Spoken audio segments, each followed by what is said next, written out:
దేవుని నామ స్తోత్రాలు. చేరువచ్చిన మీకందరికీ కూడా ప్రత్యేకమైనటువంటి వందన వచనాన్ని తెలియచేయుచున్నాను. ప్రియ సహోదరి సహోదరులారా, మీరు దూరాన ఉన్న సమీపాన ఉన్న మీరు ఎక్కడున్నప్పటికీ ప్రభు నామములో ఒకంత దేవుని యొక్క పరిశుద్ధ వాక్యములో నుంచి, దేవుని యొక్క లేఖనాల్లో నుంచి, దేవుని యొక్క వాక్యాన్ని మనం వినటానికి మనం ఇష్టపడదాం. దేవుడు తన కృపా కాపుదల మనకు తోడుగా ఉంచి జయమనుగ్రహించాలని మీరందరూ కూడా ప్రార్థన ఆత్మతో ఉండమని ప్రభు పేరిట మీకు మనవి చేయుచున్నాను. ఎక్కడైతే ఇద్దరు ముగ్గురు కూడి నా నామమున ప్రార్థన చేస్తారో వారి మధ్య ఉంటానని చెప్పినటువంటి ఆ మహాదేవదేవుని బట్టి దేవునికి లెక్కలేనని కృతజ్ఞత స్తుతి స్తోత్రాలు తెలియజేస్తూ, సర్వోన్నతుని స్వరము అనేటువంటి ఆధ్యాత్మిక కార్యక్రమానికి దేవుడు మనల్ని నడిపించినందుకు దేవునికి లెక్కలేనని కృతజ్ఞత స్తుతి స్తోత్రాలు తెలియజేస్తున్నాను. మరి ఈ రాత్రికాల సమయంలో, ఈ మంగళవారం రాత్రికాల సమయంలో పరిశుద్ధ ఆత్మదేవుడు మనతో కూడా ఉండి కొద్దిసేపు మాట్లాడి సహాయం చేయాలని, మీరందరూ కూడా ప్రార్థన ఆత్మతో ఉండమని ప్రభు పేరిట మీకు మనవి చేయుచున్నాను. ఈ వాక్య భాగాన్ని ఎవరైతే వింటున్నటువంటి మీరు ఎబినేజర్ ప్రేయర్ టెంపుల్ అనేటువంటి యూట్యూబ్ ఛానల్ మీ సహోదరులకు రిక్వెస్ట్ చేసి చెప్పండి, సబ్స్క్రైబ్ చేయమని. అలాగనే ఈ వాక్యం వింటున్నటువంటి మీరు ఫేస్బుక్లో మీకు ఫ్రెండ్స్ ఉన్నట్లయితే మీరు కనీసం ఒక్కరిద్దరికైనా సరే షేర్ చేయవలసిందిగా ప్రభు పేరిట మీకు మనవి చేయుచున్నాను. ఈ రాత్రి కాల సమయంలో కొద్దిసేపు పరిశుద్ధ ఆత్మదేవుడు మనతో కూడా ఉండి మాట్లాడి సహాయం చేయాలని దేవుని వాక్యాన్ని మనం ఆరంభించుకునే ముందు మీరందరూ కన్నులు మూసుకుని ప్రార్థనలో ఏకీభవించినట్లయితే మనం ప్రార్థనతో మనం ముందుకు వెళ్దాం. మమ్మల్ని అతి మిక్కిలిగా ప్రేమించే మా పరలోకపు తండ్రి, నీకేనైనా లెక్కలేనని కృతజ్ఞత స్తుతి స్తోత్రాలు తెలియచేయుచున్నాం ప్రభా తండ్రి. ఈ రాత్రి కాల సమయంలో ప్రభా కొద్దిసేపు నాయన మేము నాయన ప్రభా తండ్రి వాక్యమును తండ్రి ధ్యానం చేసుకొని చుండగా ప్రభా మీరు మాతో కూడా ఉండి తండ్రి మాట్లాడుటకు ప్రభా మీరే దిగిరమ్మని ప్రార్థిస్తున్నామయ్యా. ఎన్ని తలచనేది అడిగిన ప్రభా జరిగేది నాయన నీ చిత్తం కాబట్టి నీ చిత్తం నాయన మా అందరి జీవితాల్లో మీరు నెరవేర్చి మీరు మాత్రమే తండ్రి మహిమ పొందమని ప్రార్థిస్తున్నాం.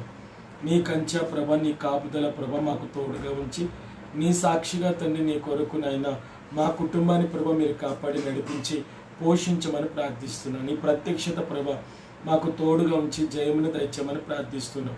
కొద్దిసేపు నాయన ప్రభ నీ నామములో మేము వాక్యమును ప్రభ ధ్యానం చేసుకుంటుండగా మీరు మాతో కూడా ఉండి మాట్లాడుటకు మీరు దిగివచ్చి మీరే తండ్రి మహిమా ఘనత ప్రభావాలు పొందుపరచుకోమని యేసయ్య దివ్య నామమున నడుచున్నాం తండ్రి, ఆమేన్ ఆమేన్. ప్రభు పేరిట మరొకసారి ప్రత్యేకమైన వందన వచనాన్ని తెలియచేస్తున్నాను. ప్రియ సహోదరి సహోదరులారా, ఈ సర్వోన్నతుని స్వరం అనేటువంటి ఆధ్యాత్మిక కార్యక్రమానికి ప్రవేశపెట్టిన ఆ దేవునికి కృతజ్ఞతా స్తుతి స్తోత్రాలు తెలియచేసుకుంటూ ఎజ్రా గ్రంథము 10వ అధ్యాయము 28వ వచనాన్ని మనం చదువుకుందాం. ఈరోజు ధ్యానం నిమిత్తమై ఎజ్రా గ్రంథము 10వ అధ్యాయము 28వ వచనాన్ని మనం ధ్యానం చేసుకుందాం.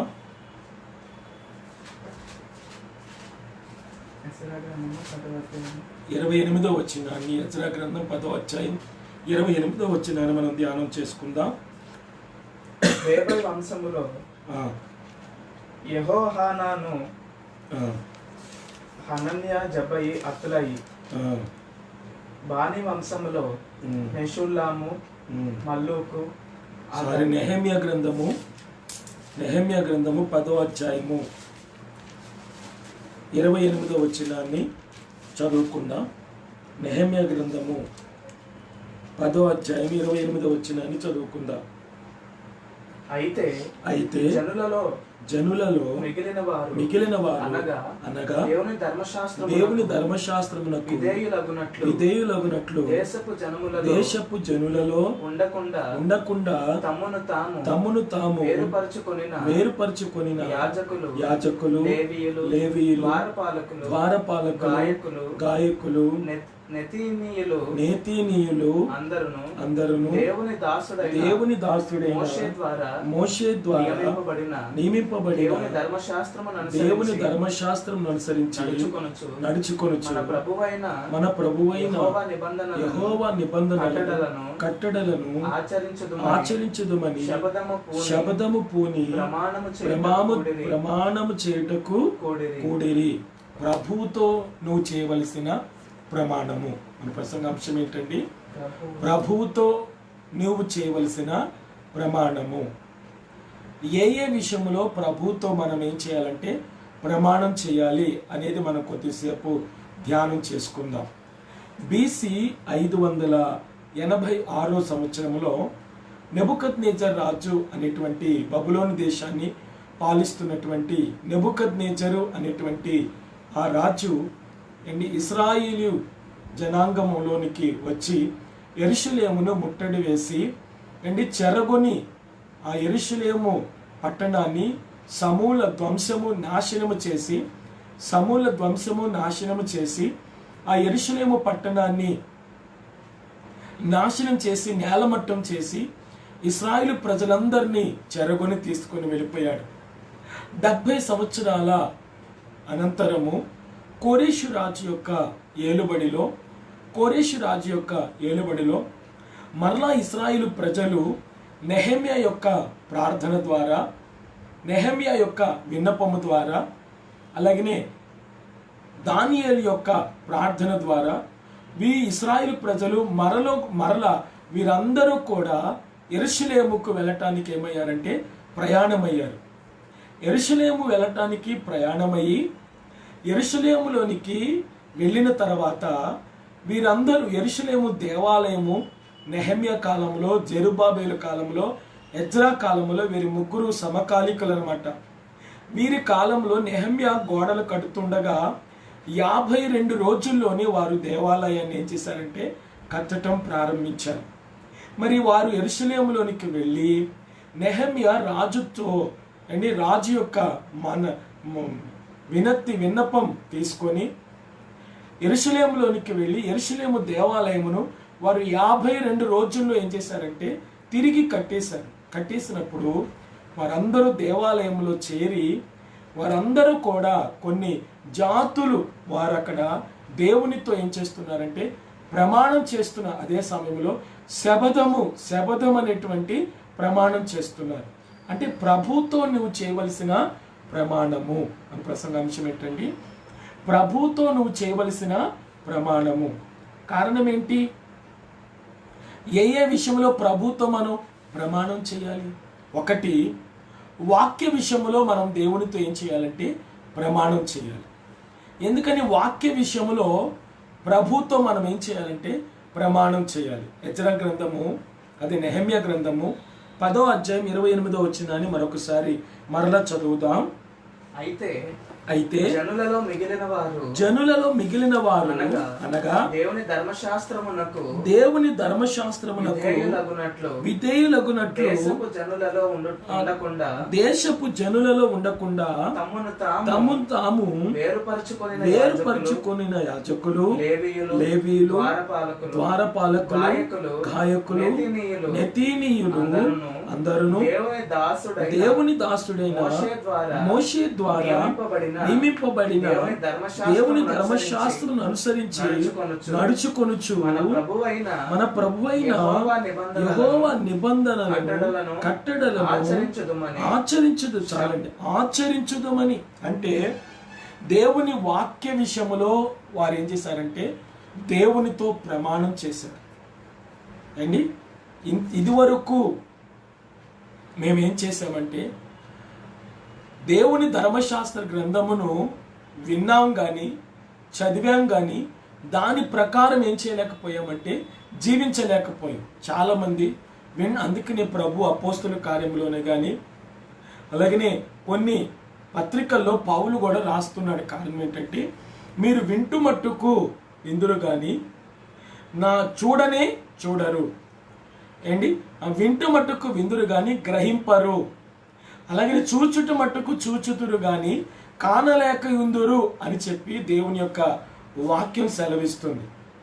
మరి రాత్రికాల సమయంలో పరిశుద్ధాత్మ దేవుడు నీతో నాతో ఏమని మాట్లాడుతున్నాడు అనేది మనం చూచుకున్నట్లయితే, ఈ రాత్రికాల సమయంలో పరిశుద్ధాత్మ దేవుడు నీతో నాతో ఏమని మాట్లాడుతున్నాడు అని మనం చూచినట్లయితే అండి, ప్రభుతో చేయవలసిన ప్రమాణం, ప్రభుతో నువ్వు చేయవలసిన ప్రమాణం ఏమని ప్రభుతో నువ్వు ప్రమాణం చేయాలంటే, దేవుని వాక్య విషయంలో నువ్వు ప్రభుతో ఏం చేయాలి? ప్రమాణం చేయాలి.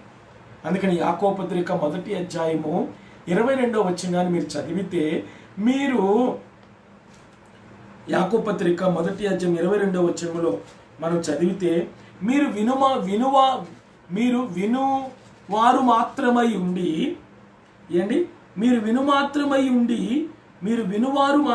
ఉండి మిమ్మును మీరు మోసపుచ్చుకొనకుండా వాక్య ప్రకారము ప్రవర్తించు వారునై ఉండు అంటున్నాడు. అంటే మనం వింటున్నాం, కానీ దేవుని ధర్మశాస్త్రం ఏమని చెప్తుంది?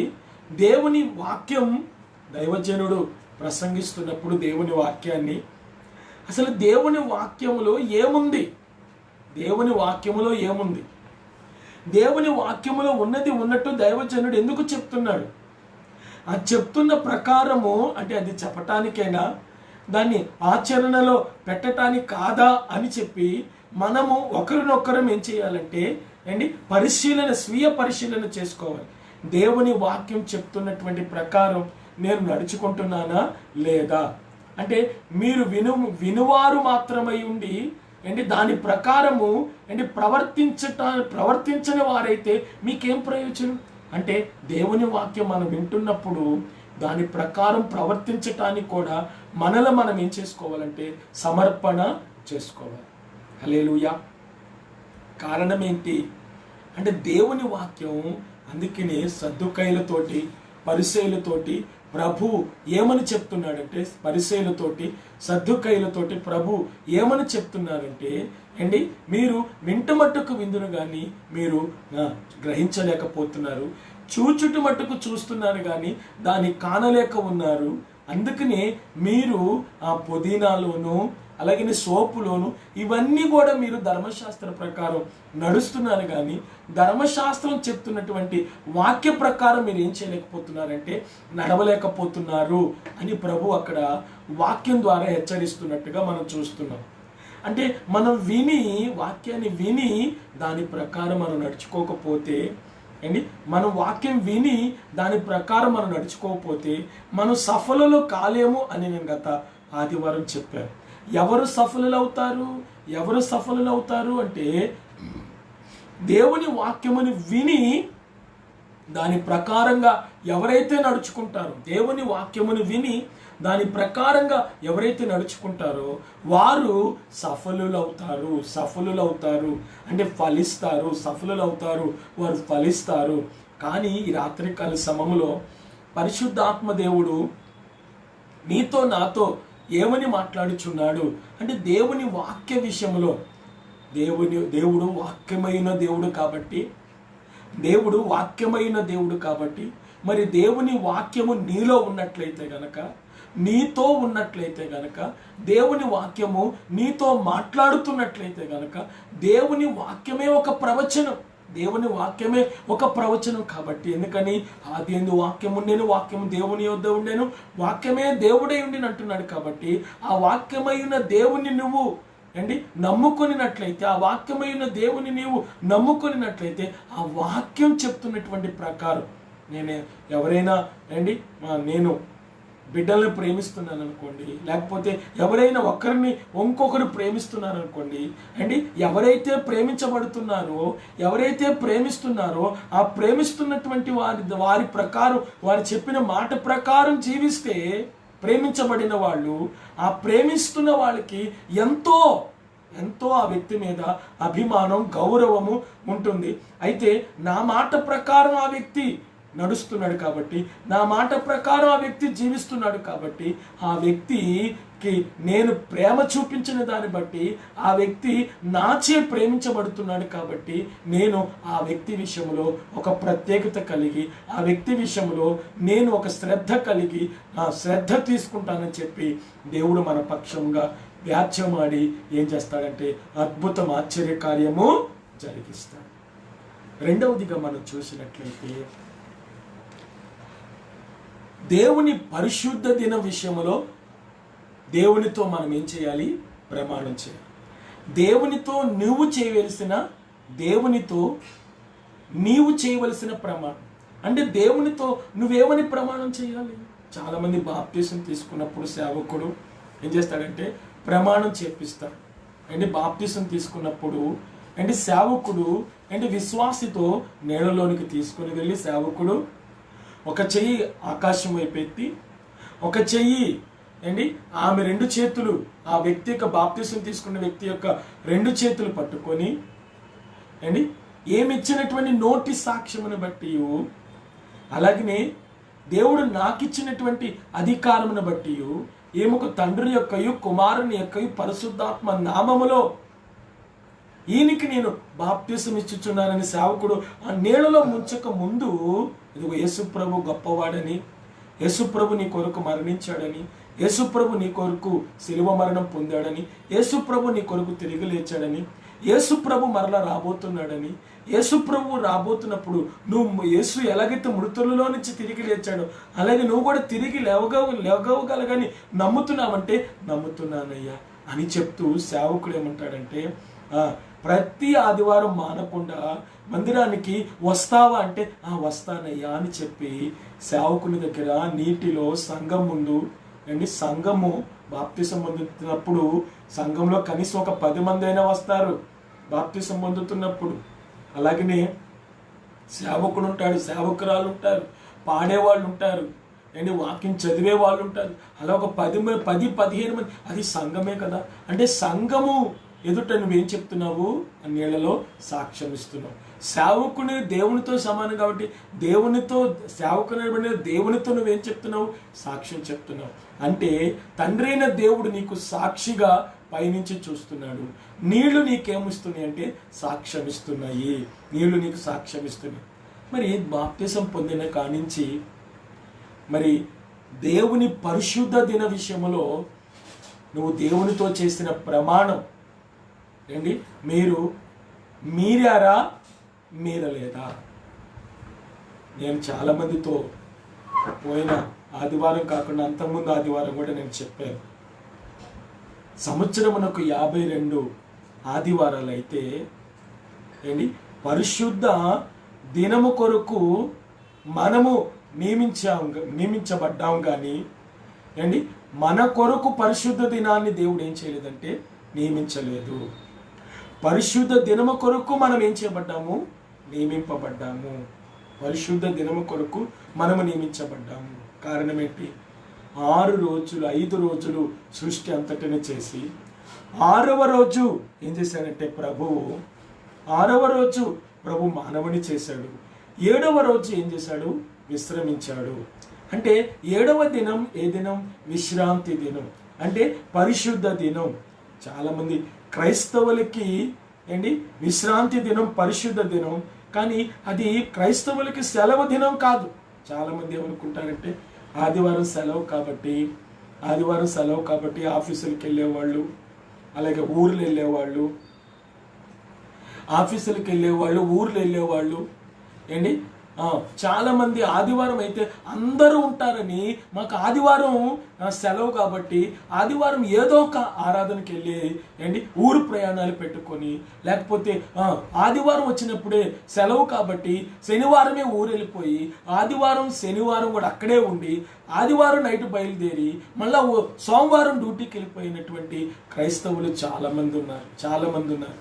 కానీ నువ్వు ఆదివారం వెళ్ళిపోతున్నావు, శనివారమే వెళ్ళిపోతున్నావు, ఆదివారం ఊరు వెళ్తున్నావు. మరి నీ బంధువుల ఇంటికి వెళ్ళినప్పుడు ఆ బంధువులతో పాటు నువ్వు వాళ్ళ అన్యులైతే, ఆ బంధువులతో పాటు నువ్వు వాళ్ళ క్రైస్తవులైతే నువ్వు వచ్చావని ఆదివారం రాక నువ్వు వచ్చావని, లేకపోతే నెలకోసారి వస్తున్నావని, లేకపోతే 2 నెలలకోసారి వస్తున్నావని, రాక వచ్చావని చెప్పి నీకు ఏదో ఒక పిండి వంటకాలు, లేకపోతే బిర్యానీయో, లేకపోతే ఏదో ఒక స్పెషల్ ఐటెం ఆ రోజు చేస్తా కూర్చొని ఉండిపోతారు తప్ప నువ్వు వెళ్ళటం వల్ల వాళ్ళు ఆరాధన చెడిపోతారు, నువ్వు ఆరాధన చెడిపోదు. నువ్వు వెళ్ళి అక్కడికి వెళ్ళి ప్రత్యేకంగా వాళ్ళందరినీ తీసుకుని నువ్వు గుడికి వెళ్ళలేవు. అదే సమయంలో అండి నువ్వు వచ్చావని వాళ్ళు నిన్ను విడిచిపెట్టి వాళ్ళ ఆరాధనకి వెళ్ళలేరు. అందుకని సోమవారం నుంచి శనివారం వరకు మీరు ఎక్కడికైనా వెళ్ళండి, ఏ రాష్ట్రానికైనా వెళ్ళండి, కానీ ఆదివారం వచ్చినప్పుడు దైవ సన్నిధిలో పరిశుద్ధ దినము నువ్వు ఆచరిస్తున్నావా లేదా అనేది పరిశుద్ధ దిన విషయంలో నువ్వు దేవునితో ఒక ప్రమాణం కలిగి ఉండాలి. చాలామంది నాతో వాదించిన వాళ్ళు ఉన్నారు. వాదించే వాళ్ళకి నేను ఎప్పుడు విరోధిని కాను, వాదించే వాళ్ళకి ఎప్పుడు నేను విరోధిని కాను, వాదించే వాళ్ళకి వదిలేస్తాను. కారణం ఏంటంటే మరి దేవుని కలిగి ఉన్నాం, దేవునితో పాటు మనం నడుస్తున్నాం, దేవుని కలిగి ఉన్నాం, దేవునితో పాటు మనం నడుస్తున్నప్పుడు దేవుణ్ణి బాప్తిసం తీసుకున్నప్పుడు పెళ్లినాడు ఎలా ప్రమాణం చేశామో బాప్తిసం తీసుకున్నప్పుడు కూడా ప్రమాణం చేశాం. అంటే సేవకుడు మెసేజ్ ఇచ్చి బాప్తిసం తీసుకుంటున్న వాళ్ళందరినీ మందిరంలో కూర్చోబెట్టి వాళ్ళందరికీ బాప్తిసం ఎందుకు తీసుకోవాలి, ఎప్పుడు తీసుకోవాలి, ఎలా తీసుకోవాలి, తీసుకుంటే ఏం జరుగుతుంది, తీసుకోకపోతే ఏం జరుగుతుంది, తీసుకోవటం వల్ల లాభం ఏంటి, ఇవన్నీ చెప్పుకుంటూ వస్తున్నప్పుడు ఆదివారం మాత్రం నువ్వు ఆరాధన మానకుండా రావాలమ్మా. ఒక 100 రూపాయలు ఎగస్ట్రా ఇస్తున్నారని, లేకపోతే ఒక 500 ఎగస్ట్రా ఇస్తున్నారని, లేకపోతే ఆ రోజు బేటా వస్తుందని, మరి 4 వారాలు కదా నెలకి, ఒక్కొక్కసారి 5 వారాలు వస్తాయి. వచ్చినప్పుడు 5 రోజులు 10 ఒక 1000 రూపాయలు ఎగస్ట్రా వస్తాయి కదా. ఆ 1000 రూపాయలు ఎగస్ట్రా వస్తే ఛార్జీలకో లేకపోతే మాంసం కూరకో లేకపోతే దేనికో దానికి ఆ 1000 రూపాయలు ఉపయోగపడతాయి అని చెప్పి ఆ 1000 చూసుకుని ఆదివారం మానేస్తున్నావు కానీ ఆ ఆదివారం దేవునితో గడిపి నువ్వు ఆ రోజు ఏ పని చేయకుండా ఆ సెలవు దినము రోజు నువ్వు ఆరాధనలో కూర్చొని ఆరాధన చేసేసిన తర్వాత ఆ ఆదివారం నువ్వు ఇంట్లోనే ఉండి దేవునితో ఒక సంబంధం కలిగి ఉన్నట్లయితే ఆ ఆశీర్వాదమే వేరండి. చాలా మందికి ఆ ఆశీర్వాదం తెలవదు. పరిశుద్ధ దినము కొరకు మనల్ని దేవుడు నియమించలేదు, కానీ మనమే పరిశుద్ధ దినము కొరకు ఏం చేయబడ్డామంటే నియమించబడ్డాము. మనమే పరిశుద్ధ దినము కొరకు ఏం చేయబడ్డాము, నియమించబడ్డాము. ఎందుకని? ప్రభు పరిశుద్ధుడు. ప్రభువును ఆరాధన చేయటానికి, ప్రభువును మనం గణపరచటానికి, ప్రభువును మనము మహిమపరచటానికి ఆదివారం క్రైస్తవులకి సెలవు దినము కాదు. ఆదివారం క్రైస్తవులకి ఏదంటే పండుగ దినం, పర్వదినం, విశ్రాంతి దినం, పరిశుద్ధ దినం. కాబట్టి అది తప్పక మీరు ఎన్ని ఆరాధనలు ఉంటే అన్ని ఆరాధనలో పాలు పొందాలి. కానీ మనకు కుదరట్లేదు కదా. మరి ఎక్కువ మంది అవటం బట్టి అంటే ఇప్పుడంటే లాక్డౌన్ వచ్చింది, కానీ ఇప్పుడు లాక్డౌన్ వచ్చింది కాబట్టి అందరూ భౌతిక దూరం పాటించాలని చెప్పి అంటున్నారు. అందువలన మనము రాగలిగిన వాళ్ళు రండి, రాలేని వాళ్ళు ఇంట్లోనే ఉండండి అని చెప్తున్నాం. కానీ ఈ 8 నెలల క్రితం, అలాగనే రాబోయే 8 నెలల క్రితం నువ్వు ఎన్ని రోజులు పరిశుద్ధ ఆరాధన మానేశావు? పరిశుద్ధ దినము గురించిన ప్రమాణం నువ్వు తప్పక పాటిస్తున్నావా లేదా? చాలా మంది చెప్తుంటారు, అయ్యగారు నేను చాలా ఎప్పుడైతే ఇలా నిలబడతానని ప్రమాణం తీసుకున్నాను, ఎప్పుడైతే నేను వస్తానని చెప్పానో ఆ రోజే రాలేనండి, అందుకనే వస్తే రాలేను కాబట్టి, నేను చెబితే రాలేను కాబట్టి చెప్పకుండా వస్తానంటాను. అంటే వాళ్ళు ప్రమాణానికి ఏం చేయలేకపోతున్నారు, కట్టుబడి ఉండలేకపోతున్నారు. మనం ఒక చోట డ్యూటీ చేస్తున్నాం, లేకపోతే మనం ఒక చోట ఉద్యోగం చేస్తున్నాము, మనము నీకు నెలంతా వస్తే నీకు 20,000 జీతం అని ఏ కంపెనీలో కానీ మనకు చెప్తే గనక అమ్మో నేను ఉద్యోగానికి వస్తానని చెప్తే గనక రాలేనండి, నాకు ఇష్టమైన రోజులు వస్తానంటే వాడు జీతం ఇస్తాడా? ఇవ్వడే కదా. మరి 52 ఆదివారాలు లో నువ్వు బాప్తిసం పొందిన కానించి ఈ సంవత్సరానికి 52 ఆదివారాలు, మరి ఎన్ని ఆదివారాలు మానేసావు?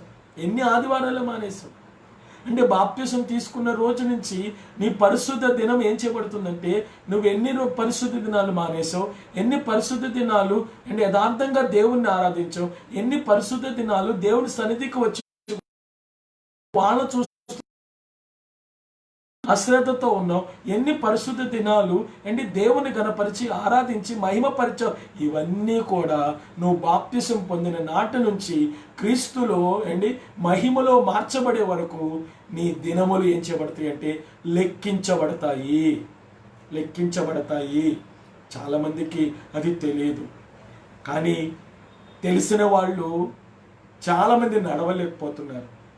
కానీ తెలిసిన వాళ్ళు చెప్పినా నువ్వు చెప్తే నేను వినేదేంటి అనే స్థాయికి ఈ క్రైస్తవత్వం ఎదిగిపోయింది. అందువలన ఈరోజు చెప్పేవాళ్ళు లేరు, అలా చెప్పిన ప్రకారం నడిచేవాళ్ళు లేరు. ఒకవేళ ఎక్కడో ఉన్నారు అంటే అరోకొరో 100కు ఒక 10-20 మంది తప్ప మిగిలిన 80 మంది కూడా అదిగో వాళ్ళు మానేయట్లేదా, ఇదిగో వీళ్ళు మానేయట్లేదా, అదిగో అక్కడ సేవకులే మానేయట్లేదా, అదిగో అక్కడ సేవకురాలే మానేయట్లేదా, వాళ్ళ పిల్లలు మానేయట్లేదా అని ఈ విమర్శనాత్మకతో కూడినటువంటి అవే అయిపోయినాయి. కానీ ఎదురోని చూసే మనం పోల్చుకుంటున్నాం తప్ప మనం దేవుల్లో ఒక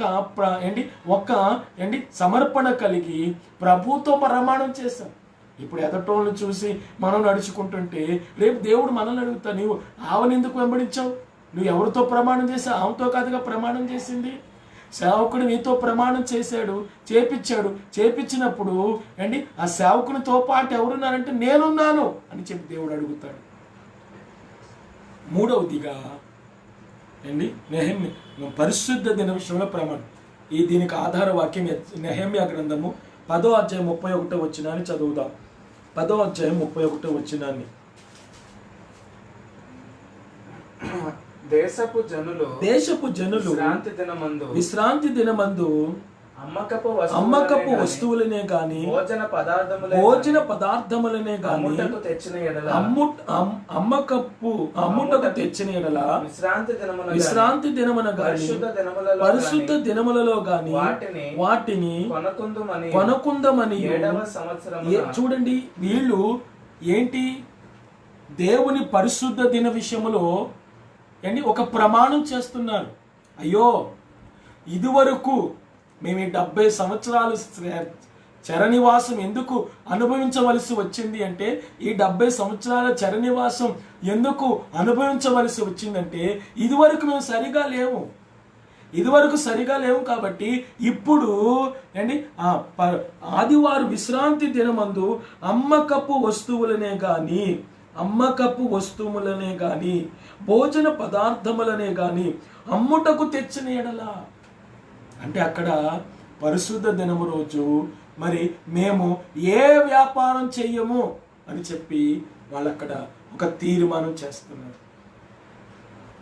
మరి ఈరోజు క్రైస్తవులై బాప్తిసం పొంది చాలామంది పరిశుద్ధ దినం రోజు వ్యాపారాలు చేసేవాళ్ళు ఎంతమంది ఉన్నారు? అయితే మనం ఆ రోజు ఆసక్తిగా ఉన్నప్పుడు బాప్తిసం తీసుకున్న రోజున్న ఆసక్తి వేరు కదా. ఆ రోజు తీసుకున్న రోజు ఉన్నటువంటి ఆసక్తి ఇప్పుడుందా? తీసుకున్న రోజు ప్రమాణం ఇప్పుడుందా అని దేవుడు నిన్ను అడుగుతున్నాడు. అందుకనే కార్యారంభము కంటే కార్యాంతమే మేలు అన్నాడు. కార్యారంభములో నువ్వు కాదు, అందరూ ఒకే విధంగా ఒకే గాడిలో నడుస్తారు, ఆసక్తితో ఉద్యమంతో నడుస్తారు. కానీ రాను చివరికి వారి జీవిత దినములు చివరికి వచ్చేసరికి అదే భక్తి జీవితం ఉండాలని దేవుడు చెప్తున్నాడు. మూడవదిగా మనం చూస్తే దేవునికి ఇచ్చే విషయంలో ప్రమాణం కలిగి ఉండాలి. ఒకటి, దేవుని వాక్య విషయంలో ప్రమాణం కలిగి ఉండాలి. రెండవది, దేవుని పరిశుద్ధ దిన విషయంలో ప్రమాణం కలిగి ఉండాలి. మూడవది, దేవునికి ఇచ్చే విషయంలో ఏం కలిగి ఉండాలి? ప్రమాణం కలిగి ఉండాలి. నెహెమ్యా గ్రంథం 10వ అధ్యాయం 33వ వచనం చదువుదాం.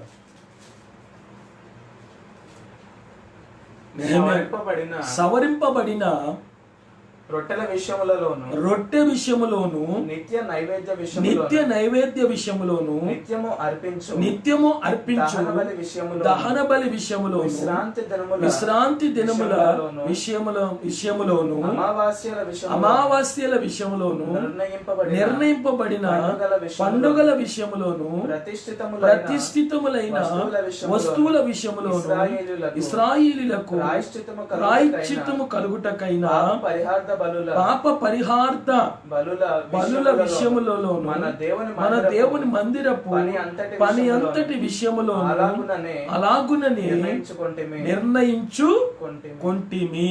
హల్లెలూయా. 32వ వచనాన్ని ఒకసారి చదువుదాం.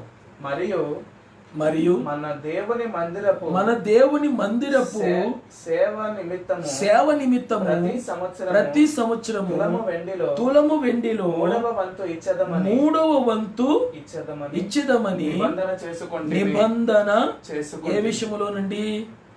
మందిర విషయంలో. 35వ వచనం కూడా చదువుతాం. మరియు మా భూమి యొక్క ప్రథమ ఫలముల సకల వృక్షముల ప్రథమ ఫలములను ప్రతి సంవత్సరము ప్రభు మందిరమునకు మేము తీసుకొని వచ్చినట్లుగా ఏం నిర్ణయించుకున్నారంటండి? ప్రథమ ఫలముల పండగ రోజు వచ్చినప్పుడంట వారు కలిగినటువంటి ప్రతి దానిలో అండి 10వ వంతును దైవ సన్నిధికి తీసుకొస్తామని వారు ఏం చేశారంట? నిర్ణయము తీసుకున్నారంట. అంటే ఇశ్రాయేలు ప్రజలు మరలా ఎందుకు ఈ నిర్ణయాన్ని తీసుకోగలుగుతున్నారు? మరలా ఎందుకు ఈ నిర్ణయాన్ని తీసుకుంటున్నారు అంటే వాళ్ళ పితరులు 70 సంవత్సరాలు వారు ఏం చేశారంటే చెర నివాసం అనుభవించారు. మరి ఆ 70 సంవత్సరాలు వారు పడిన చెర అండి అంతైనటువంటి వర్ణింపదగినటువంటిది కాదు. మరి అలాంటి సమయంలో ఇప్పుడు మనము దేవునికి ఇవ్వకయే మనం ఈ యొక్క అప్పులో ఉన్నాం. మనము దేవునికి ఇయ్యకయే ఇన్ని శ్రమలు అనుభవించాం.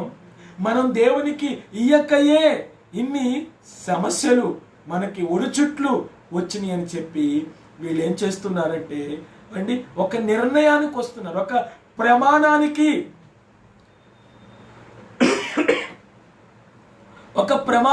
వస్తున్నారు. కానీ వారు చేసే ప్రమాణం అంటే వాక్య విషయములు వారు ప్రమాణం చేశారు.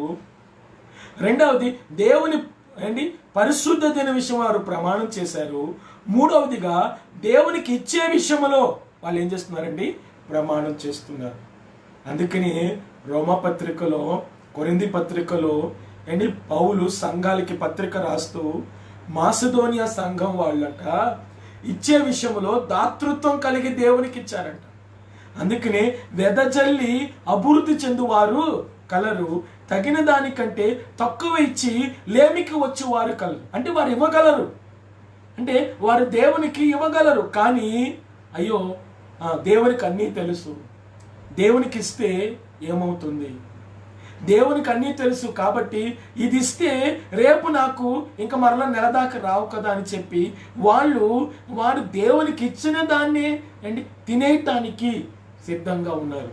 అందుకనే చాలా మంది సేవకులు ప్రసంగం చేస్తున్నప్పుడు దశమ భాగం దొంగలు అంటారు. అంటే దేవునికి ఇవ్వవలసింది ఏం చేయాలంటే ఇవ్వాలి.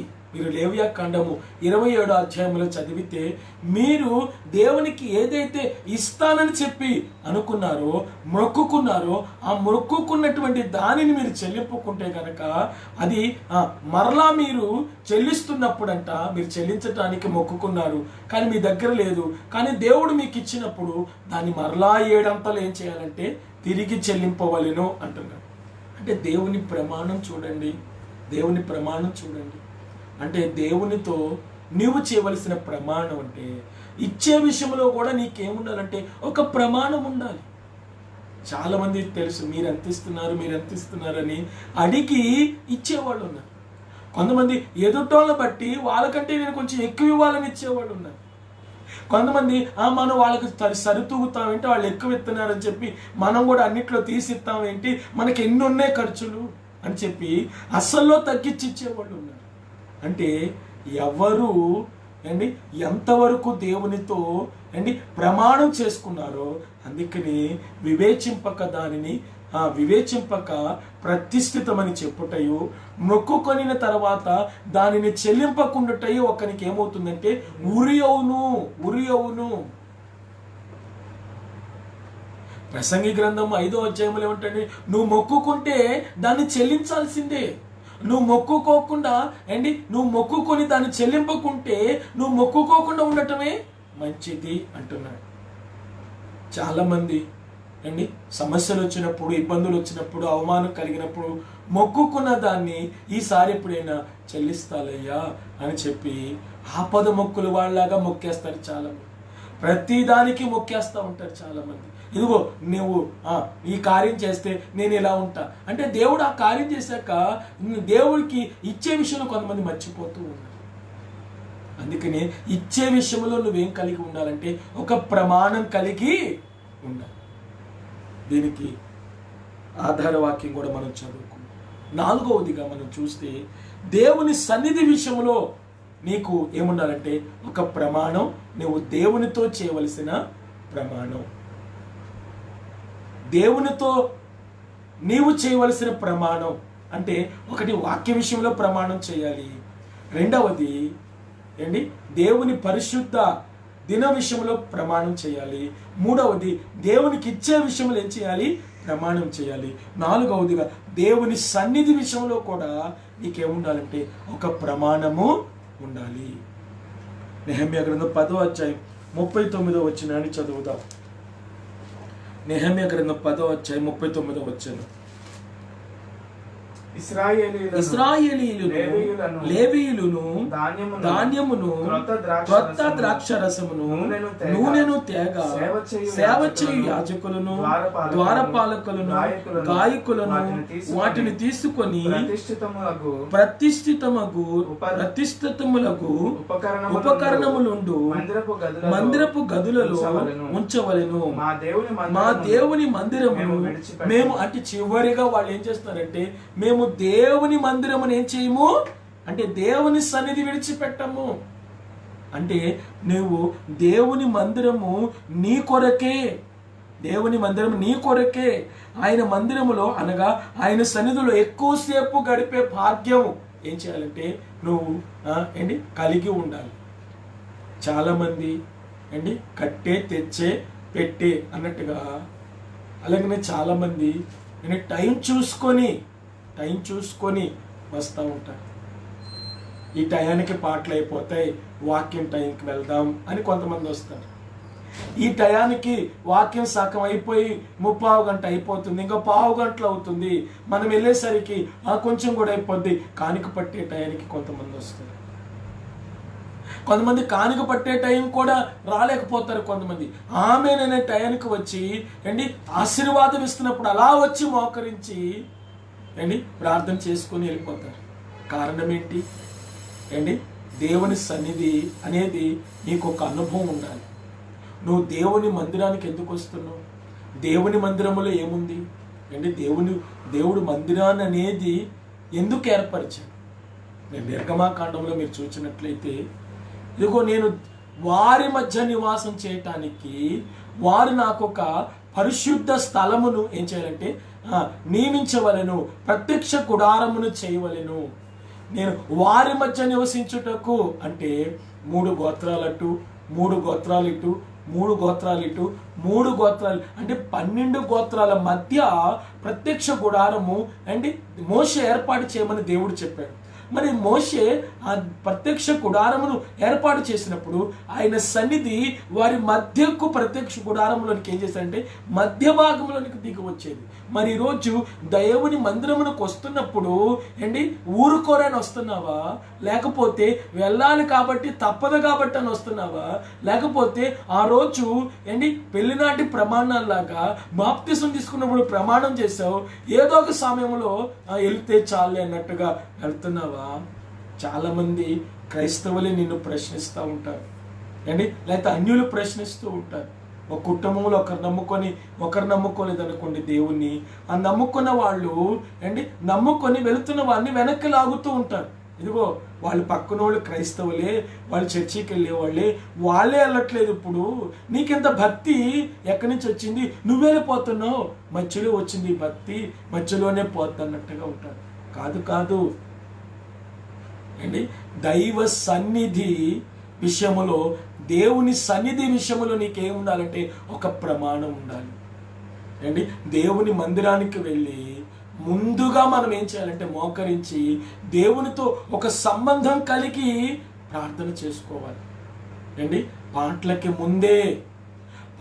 ముందే నువ్వు వెళ్ళి మోకరించి నిన్ను నీవు ప్రభువా నేను వచ్చానయ్యా, ఈరోజు పాటల ద్వారా మహిమ పొందండి అయ్యా, ఈరోజు పాటలు పాడుతున్న వారిలో మీరు ఉండండి అయ్యా, ప్రభువా ఈరోజు నేను వచ్చానయ్యా, మరి అందరినీ నడిపించండి అయ్యా, సేవకుని వాడుకోండి అయ్యా, సేవకుని ద్వారా నాతో మాట్లాడండి అయ్యా, నాకు నా కుటుంబంలో నా భర్తకి బిడ్డలకి ఏ వాక్యాన్ని సిద్ధపరిచారో ఆ సిద్ధపరిచిన వాక్యం ద్వారా మాతో మాట్లాడండి అయ్యా అని చెప్పి నువ్వు ఇంట్లో ప్రార్థన చేసుకోవాలి. అదే సమయంలో అండి శనివారం, రేపు ఆదివారంగా శనివారం ఒక సిద్ధపాటు కలిగి ఉండాలి. ఆ సిద్ధపాటుతో నువ్వు మందిరానికి వెళ్ళి దైవ సన్నిధిలో ఒక అరగంట ఆరాధనకి ముందే మోకరిల్లి నువ్వేం చేయాలంటే నిన్ను నీవు సమర్పణ కలిగి ప్రార్థన చేసుకోవాలి. చాలా మంది ముందుగా వెళితే మీటింగ్ పెట్టేస్తారు. ముందుగా వెళ్ళారంటే సంఘానికి, ఆ సంఘంలో ఉన్న వారితో ఇంకా అయ్యగారు రాలేదుగా, ఇంకా పాటలు స్టార్ట్ అవ్వలేదు కానీ మీటింగ్ పెడతా ఉంటారు. ఎందుకని గత వారంలో ఏమేమి జరిగినాయి, ఎక్కడెక్కడికి వెళ్ళావు, లేకపోతే ఏంటి మొన్న ఇటు వెళ్ళావు, ఏంటి రాకుండా వెళ్ళిపోయావేంటి, ఇయే అక్కర్లేని మాటలు మాట్లాడుతాడు. కానీ నేను ముందుగా మందిరానికి వెళ్ళాను, ముందుగా మందిరానికి వెళ్తే నువ్వు మందిరం పని చేయటానికి వెళ్తే అండి నువ్వు ఒక మాదిరిగా పని చేయి మందిరంలో. దా పనికి దేవుడు వెలకట్టి నీ జీవితంలో కాదు నీ బిడ్డల జీవితంలో కూడా వాటిని వెలకట్టి కుమ్మరిస్తాడు. కానీ నువ్వు ముందుగా వెళ్ళి చేసేవాళ్ళ పని కూడా కొంతమంది చెడగొడతా ఉంటారు. మరి దేవునితో నీకున్నటువంటి సంబంధాన్ని దేవునితో నీకున్నటువంటి సంబంధాన్ని సంధి చేసేదే, కలిపేదే మందిరం. మరి దేవుని మందిరమునకు వెళుతున్నప్పుడు మన ప్రవర్తన అంతటిని జాగ్రత్తగా చూసుకోమని ప్రసంగి 5:1 అంటున్నాడు కదా. మరి దేవుని సన్నిధి విషయంలో నీకు ఒక ప్రమాణం ఉందా అని ప్రతిరోజు లెగవంగానే, ప్రతిరోజు కుదిరితే మధ్యాహ్నం, అయితే ప్రతిరోజు అయితే పడుకోబోయే ముందు ఆరాధన ఉన్నప్పుడల్లా దైవ సన్నిధిలోకి వెళ్ళి, దేవుని మందిరంలోకి వెళ్ళి దైవ సన్నిధిలో ఎంతసేపు గడుపుతున్నారు.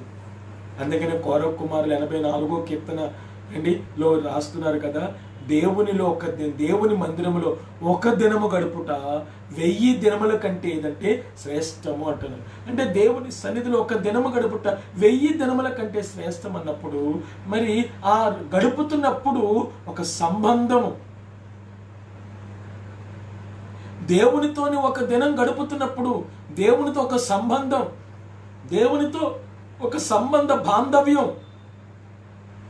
నువ్వు కలిగి, దేవునితో నువ్వు ఏకీభవించి దేవునిలోకి వెళ్ళి దేవుడు నీలోనికి వచ్చి నిలిచినప్పుడు నీ ఎదుటున్నటువంటి అడ్డు గోడలన్నీ కూడా మబ్బు తొలగినట్లుగా, మంచు విడిపోయి దైవ సన్నిధిలోంచి నువ్వు వెళుతుండగానే దేవుడు నీకు ఒక విడుదల ఇస్తాడు. కానీ ఆ అనుభవంలో ఎంతమంది ఉన్నారండి? ఆ అనుభవంలో నువ్వు ఉన్నట్లయితే ఈ రాత్రికాల సమయంలో దేవుడు నీతో నాతో మాట్లాడుతున్నాడు. నీ కుటుంబంలో చాలా సమస్యలు ఉన్నాయా? నీ కుటుంబంలో అనేక మంది చేత లేకపోతే లోకస్తుల చేత నువ్వు అవమానింపబడుతున్నావా? లేకపోతే సమస్యల చేత పీడింపబడుతున్నావా? లేకపోతే శరీరంలో బలహీనత చేత, నీ రుగ్మతల చేత నువ్వు విడుదల కావాలని ఆశతో ప్రార్థన చేస్తున్నావా? అటువంటి బలహీనత నుంచి విడుదల పొందాలంటే నువ్వు సపరేట్గా మందిరానికి వెళ్ళిపోయి మందిరంలో ఏడ్చి దేవునితో ఏం చేయాలంటే ఒక సంబంధం కలిగి దైవ సాన్నిధ్యాన్ని నువ్వేం చేయాలంటే అనుభవించాలి. దేవునితో నీకు ఒక నువ్వు దేవునితో చేసిన ప్రమాణంలోనికి వెళ్ళాలి. వెళితే నీ నోట్లోంచి వచ్చేటువంటి ఆ ప్రమాణ వాక్కులు కరెక్ట్గా ఉన్నాయా లేదా అని దేవుడు చూసి నువ్వు వెళుతుండగానే నీతో వచ్చి నీ కుటుంబంలో కొన్నిటికి దేవుడు ఏమివ్వగలడంటే విడుదలను ఇవ్వగలడు. చాలామంది ఈరోజు విడుదల చూడలేకపోతున్నారంటే కారణం ఏంటంటే దేవునితో వారికి ఒక సంబంధం లేదు. కానీ మనుషులు చెప్పుకుంటారు వారి సమస్యలు. చాలా మందికి దేవునితో ఒక సంబంధం లేదు. లోకస్తులతో చెప్పుకుంటున్నారు వారికి ఉన్న సమస్యలు. అందుకని లోకంతో చెప్పుకుంటున్నప్పటికీ వారి సమస్యలు ఎందుకు తీరట్లేదు? అన్యులతో చెప్పుకుంటున్నప్పటికీ వాళ్ళ సమస్యలు ఎందుకు తీరట్లేదు? నువ్వు దేవుని నమ్ముకొని అన్యులతో చెప్తే, లోకంతో చెప్తే ప్రయోజనం ఏముందండి? నువ్వు దేవుని నమ్ముకొని నువ్వు దేవునితో చెప్పాలి, ఒక సంబంధం కలిగి. ప్రభా నాకు ఇది కావాలయ్యా, ప్రభా నాకు ఈ అవసరం ఉందయ్యా, ప్రభా నేను ఈ సమస్యతో బాధపడుతున్నానయ్యా, ప్రభా పలానా అప్పులో ఉన్నానయ్యా, ప్రభా పలానా ఇబ్బందిలో ఉన్నానయ్యా, ప్రభా పలానా బలంతో ఉన్నానయ్యా, ప్రభువా నా బిడ్డ అయ్యా, ప్రభువా నా భర్త అయ్యా, ప్రభువా నా యొక్క కుమార్తె అయ్యా, ప్రభువా అని దేవునితో ఒక సంబంధాన్ని కూర్చొని మనం గంటలు అంటే దేవునితో సంబంధాన్ని పెట్టుకొని మనం ముందుకు వెళ్ళినప్పుడు రేపు మనం అలా ప్రార్థన చేయకపోతే మన అంతరాత్మ ఊరుకోదు. ఈరోజు నువ్వు దేవునితో గడపలేదని నీ అంతరాత్మ సాక్ష్యం ఇస్తుంది. సాక్ష్యం ఇచ్చినప్పుడు ఆ రోజు చేయకపోయినా రెండవ రోజైనా భయం కలిగి, అమ్మో నేను ఈరోజు ప్రార్థన చేసుకోలేదు కాబట్టి ఈరోజు నా మనసంతా బాగలేదని రెండవ రోజైనా నువ్వు ప్రార్థనలోకి వెళ్ళి మోకరించి దేవునితో గడపటం నేర్చుకుంటావు. మరి ఈరోజు దైవ సన్నిధి విషయంలో నీకు ఒక ప్రమాణం ఉందా? దేవునితో నువ్వు చేయవలసిన ప్రమాణం. మన ప్రసంగాంశం ఏంటండి? దేవునితో నువ్వు చేయవలసిన ప్రమాణం. ఏ విషయంలో దేవునితో మనం ప్రమాణం చేయాలంటే, ఒకటి దేవుని వాక్య విషయంలో దేవునితో ఏం చేయాలి? ప్రమాణం చేయాలి. రెండవది దేవుని పరిశుద్ధ దిన విషయంలో దేవునితో ఏం చేయాలి? ప్రమాణం చేయాలి. మూడవది దేవునికి ఇచ్చే విషయంలో ఆయనకు ముందుగా ఇచ్చి ఎవరు ప్రతిఫలం పొందగలరు అని పత్రికలో పౌలు రాయలేదా? అంటే ఆయనకు ముందుగా ఇచ్చి, అంటే చాలా మంది రానివ్వండి ఇద్దాం అనుకుంటున్నారు, కానీ ఆయనకు ముందుగా ఇచ్చి ప్రతిఫలం పొందగలిగిన వాడెవడు అన్నాడు. నాలుగవదిగా దేవుని సన్నిధి విషయంలో నీకు ఒక ప్రమాణం ఉండాలి. ఈరోజు ఎవరి సన్నిధి అనుభవిస్తున్నారండి? దేవుని సన్నిధి అనుభవిస్తున్నారా? లోకస్తుల సన్నిధి అనుభవిస్తున్నారా? దేవుని సన్నిధి నువ్వు అనిపిస్తున్నట్లయితే దేవుని ప్రభావం మన మీద పడుతుంది. చెప్పండి, దేవుని సన్నిధి మనం అనుభవిస్తున్నట్లయితే, దేవుని మందిరానికి వెళ్ళాం, మోకరించి ప్రార్థన చేస్తున్నాం, మనకున్న అవసరతలన్నీ చెప్తున్నాం, మనకున్న అవసరతలని చెప్తున్నాం, ఆత్మ నడిపింపులోనికి వెళ్ళి కూర్చొని ప్రార్థన చేస్తున్నాం. అప్పుడు దైవ సన్నిధి, దేవుని ప్రభావం మన మీద పడుద్ది. దేవుని ప్రభావం మన మీద పడినప్పుడు మనము వెళుతుండగానే సాతాను పారిపోయి వెళ్ళిపో. అందుకని ఎవడు తరమకుండానే దుష్టుడు ఏమవుతాడు? ఎందుకు ఎవడు తరమకుండానే దుష్టుడు పారిపోతాడంటే, ఇప్పటి వరకు దేవుని మందిరంలో కూర్చొని ఉట్టి మాటలు మాట్లాడేలా, ఇప్పటి వరకు నువ్వు దేవుని మందిరంలో కూర్చొని పోసుకోని మాటలు మాట్లాడాలా, ఇప్పటి వరకు దేవుని సన్నిధిలో కూర్చొని దేవుని సన్నిధి అనుభవించావు. కాబట్టి దేవుని సన్నిధి ఎవరు అనుభవిస్తారో వారితో దైవాత్మ వారితో కూడా వెళ్ళి వారికి ఉన్నటువంటి సమస్యలను మంచు విడిపోనట్లుగా, మబ్బు తొలగినట్లుగా తొలగించి వారి జీవితంలో దేవుడు గొప్ప కార్యం చేసి, నా దేవుడు నాకున్నాడని వారు ఏం చేయగలరంటే సాక్ష్యం ఇవ్వగలరు. కారణం ఏంటంటే దైవ సన్నిధిలో దేవుని సన్నిధిలో ఒక అనుభవం కలిగినటువంటి వ్యక్తి దేవుని సన్నిధిలో ఒక సాక్షిగా ఏం చేయగలుగుతాడంటే జీవించగలుగుతాడు. మరి రాత్రి దేవునితో నువ్వేమని ప్రమాణం చేసావు? దేవునితో నువ్వేమని ప్రమాణం చేసి ఎలా నడుచుకుంటున్నావు అనేది మిమ్మల్ని మీరు ప్రశ్న వేసుకొని, మీలో ఏదైనా ఈ వాక్యం వింటున్నప్పుడు పశ్చాత్తాపం కలిగితే, అయ్యా నేను అనేక వారాలు మానేశాను, నన్ను క్షమించండి ప్రభువా, నేను ఇచ్చే విషయంలో అయినా ప్రభువా తండ్రి నేను నమ్మకంగా లేకపోయాను, నన్ను క్షమించండి ప్రభువా, నీ సన్నిధి అనుభవించే విషయంలో నేను సన్నిధి అనుభవించలేకపోతున్నానయ్యా, నన్ను క్షమించండి. వాక్యం విని దాని ప్రకారం జీవించాలనుకుంటున్నానయ్యా, జీవించలేకపోతున్నానని చెప్పి మిమ్మల్ని మీరు పశ్చాత్తాపడి సమర్పణ చేసుకుని దైవ సన్నిధిలో మీరు మోకరిల్లి ప్రార్థన చేసినట్లయితే ఈ రాత్రి దేవుడు మీ పక్షంగా వ్యాజ్యమాడి రేపు మీ జీవితంలో ఏం చేయగలడంటే అద్భుత కార్యం చేయగలడు. దేవుడి కొద్ది మాటలు దీవించును గాక. ప్రార్థన చేసుకుందాం. అందరూ మీరున్న చోట మోకరించినట్లయితే ప్రార్థన చేసుకుందాం. మీరందరూ కూడా కళ్ళు మూసుకొని ప్రార్థనలో ఏకీభవించండి. దయామేడివైన మా తండ్రి, పూజనీయుడైన మా దేవ, ఇక్కడ తల వంచిన ప్రతి ఒక్క బిడ్డను నీ చేతులకు సమర్పిస్తున్నాను. అలాగే ఈ యొక్క ఆరాధనలో ప్రభా ఎవరైతే నైనా ప్రభా ఫేస్బుక్ లైవ్ ద్వారా వీక్షిస్తున్నారో ప్రభా, సర్వోన్నతుని స్వరం అనే ఆధ్యాత్మిక కార్యక్రమాన్ని ఎవరైతే వీక్షిస్తున్నారో ఆయన వారు నీతో ప్రమాణం చేసిన చేసిన ప్రమాణం ప్రకారం నడుచుకోలేకపోతున్నారేమో, ఈ రాత్రి వారు పశ్చాత్తాపడుతున్నారేమో, వారికి మరొక అవకాశం ఇచ్చి ప్రభా నాయన ప్రభా వాక్య విషయంలో ప్రమాణం కలిగి, దేవుని పరిశుద్ధ దిన విషయంలో ప్రమాణం కలిగి, దేవునికి నాయన ఇచ్చే విషయంలో ప్రమాణం కలిగి, నాయన ప్రభా దేవుని సన్నిధి విషయంలో ప్రమాణం కలిగి నీ బిడ్డలు నీ కొరకు నిలబడటానికి మరొక సమర్పణ తీర్మానం నీ బిడ్డల్లో మీరు అనుగ్రహించి, మాలోనైనా ప్రభు ఏదైనా అవిధేయుతుంటే తీసేసి మమ్మల్ని విధేయులుగా మార్చి మహిమ పొందమని యేసయ్య దివ్య నామమున నడుచున్నాం తండ్రి. ఆమేన్. యేసు రక్తమే యేసు రక్తమే శిలువ రక్తమే అపవాదికి అంత నాశనం, యేసు రక్తమే సంపూర్ణ విజయం కలుగును గాక. ఆమేన్. రెండు చేతులు ఎత్తి స్తుతులు అర్పిద్దాం. హల్లెలూయా హల్లెలూయా హల్లెలూయా హల్లెలూయా హల్లెలూయా. అలాగనే శుక్రవారం మనకి 7 గంటల నుంచి 8 గంటల వరకు కూడా లైవ్ ప్రోగ్రామ్ ఉంటుంది, జ్ఞాపకం చేసుకోండి. ఆదివారం యథావిధిగా 4 ఆరాధనలు 6 గంటలకి, 7:30కి, 9ంటికి, 10 గంటలకి మనకి 4 ఆరాధనలు ఉన్నాయి. జ్ఞాపకం చేసుకుని పాలు పొందండి. అలాగే మందిర స్థలం మనం చూస్తున్నాం కాబట్టి మరి మంచి మందిర స్థలం ఏర్పడాలని ప్రార్థన చేయండి. దేవుని యొక్క పక్షంగా వ్యాచ్యమడి అద్భుతం చేయాలని మీరు ప్రార్థన చేయమని ప్రభు పేరట మీకు మనవి చేస్తున్నాను. దేవుడు మనల్ని దీవించును గాక. షలోమ్.